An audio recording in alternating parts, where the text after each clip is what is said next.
Hey, welcome to the Rachel Albee Show. So today is going to be one of those days where I'm going to go on a little bit of a rant about things that I've learned, and in hopes that it might bless you or help you along your process of just growing and changing and being a better version of yourself, right? Because that's what we're all here for. Basically, it comes down to, I guess, like confidence is a word that I could use, but it's the idea of like, okay, so for me, in order for me to get to this place of like really efforting to get better, really efforting in my life and goals and business, it took me getting to a place of being at my end in a desperately low place. But the thing is I hope that's not the case for you. I hope that's not the case for anybody, but that's what it took for me. And often that's what it takes. It takes you being at a really low place for you to realize how far you let things go.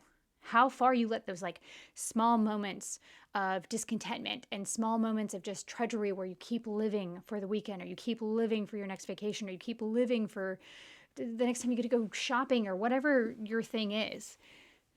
Life shouldn't look like you constantly trudging through so much of your life to just get to those moments.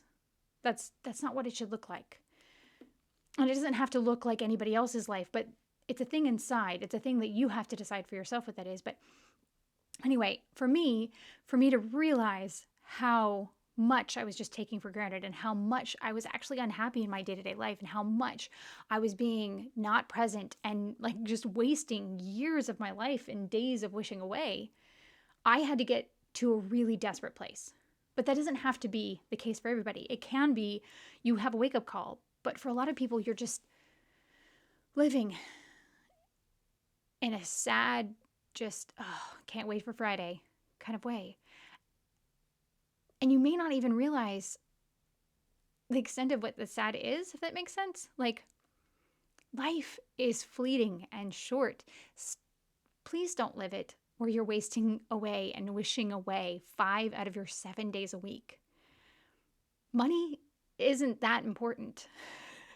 Having that house isn't that important. Or if it is, find a different way. Or find a way to love what it is you do. Find a way to be content where you are. Like, there's a lot of options to not be in that place, but it's... Anyway, I had to get to that place to come to a place of being willing to try, to being willing to see that I had to be the thing that changed, right? Because nobody was going to come save me. I wasn't going to have somebody just walk in and all of a sudden make my life better. I wasn't going to just have stuff fall in my lap and have the clients that I wanted, or the life that I wanted, or the adventures that I wanted. It wasn't just going to happen for me. I had to make it happen for me. And while that can be somewhat defeating, for me, it was very empowering in the fact that I knew that I had to step up and I had to change. And that's empowering, but also terrifying, right? Because change is terrifying. But here's the deal. So the first steps towards deciding to heal, or the deciding to change, or the deciding to gain confidence, or the deciding to go after something, I'm not going to lie, it's uncomfortable. It's not fun. It's somewhat icky and like clunky and oh no, it's not that part is not good or great or awesome.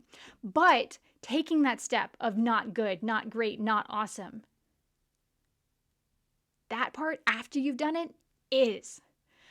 I can promise you, I have been in this process of hardcore, because I'm one of those people who's like tends towards perfectionism, and oh my goodness, when I decide on something, I am like a truck or train or whatever, anything that's not stoppable. One of those like old cast iron cars that just keep trailing through things. But in this process, I'm only, 9-10 months into this, and I can tell you how much easier, like, getting on here and doing this 10 months ago would have never happened. I would have never had a podcast. I would have never had a video. I would never do reels on a regular basis.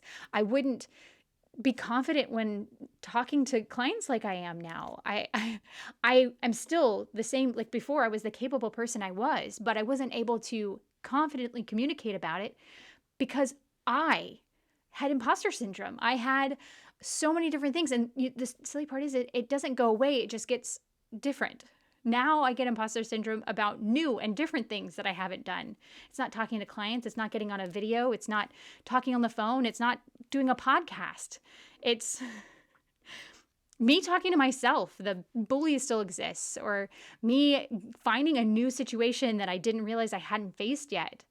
And the whole thing that I'm rambling on about tonight is confidence.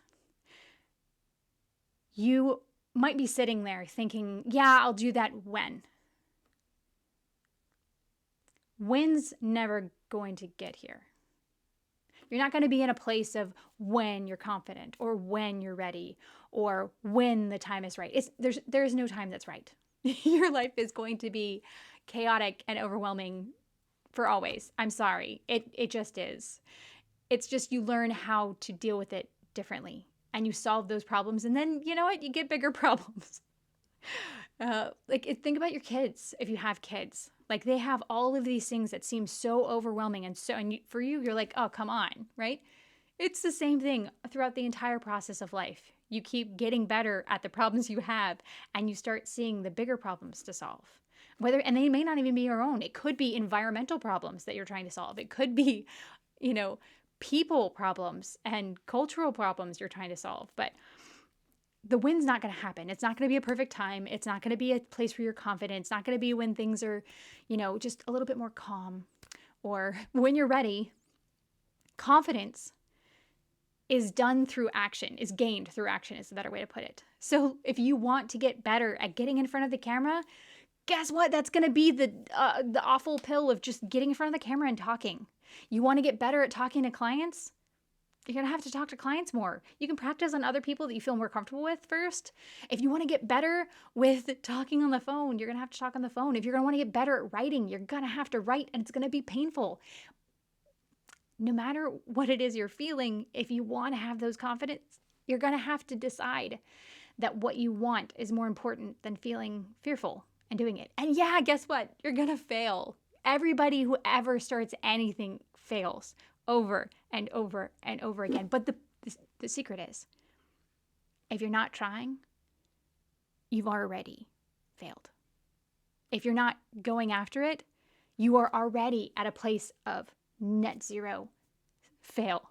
The only way you can get away from fail is to do it, which I know can sound scary. But the reality is, on the other side of it, literally 10 months in for me, I put myself out there and I started making reels, and I would get hives and uncomfortable and would hide in rooms away from my kids or family so that they wouldn't see. And I felt awkward, and I started with not even having me in the videos very much in the beginning. And now I don't care. I could set up a tripod in the middle of my neighborhood and do a reel, and everybody stare at me, and I would be okay. And if you had asked me that 10 months ago, I would have sooner crawled underneath a rock and just never come out again. Just died on the spot. Just the idea of it made me want to just disintegrate, just gone. That's how I felt about it. And the fact that literally it's just, nothing about who I am greatly has changed. I still do care about what other people's opinions are, or feeling judged, or getting condemned by people, and it still affects me. But this particular thing doesn't. It surfaces in other ways, and I'll get better over time. But the whole thing is, to get that confidence isn't going to happen when you study more. Isn't going to happen if you watch a few more videos on how to do it, or read a few more books on how to do it. It's gained through doing it. So if you have a thing that you want to have confidence in, if you want to have confidence in yourself, do things that make you feel uncomfortable. Do things that make you feel awkward and get antsy and kind of want to hide. Do those things. I promise, as much as the comfort zone is really comfortable, change, growth, confidence, a life that you want to have that looks different than what you have, isn't had by staying in that beautiful, soft comfort zone. It's in expanding. It's in growing. It's in finding comfort in the new and different and challenge. I now love, to a very large degree, I don't like the process of actually doing the thing that's uncomfortable, but I love doing the thing that's uncomfortable, because I know what it gets me. I know what it gains me on the other side. I know that if I make myself choose to do the thing, that when I finish doing it, or even just like in the process of doing it sometimes, I will feel better. And yes, I may have messed up and I may be horrible at it, but I know that doing it, what it will gain me, the energy it'll gain me, the confidence it'll gain me, the ability to get bigger and bolder and know more of myself and figure out what it is I like and don't like. So I want to empower you with the reality that you can just act. Embarrassed, ashamed, sad, scared, covered in hives and anxiety. That'd be me. And do it anyway. You can do it. And on the other side of it, each time, it'll get less uncomfortable. It'll get less awkward, and you'll break out less in hives. You won't shake as much. You won't, whatever it is, you can. You just got to decide. Anyway, thanks for listening in. I hope this was at all encouraging to anybody. And I appreciate you taking the time to listen.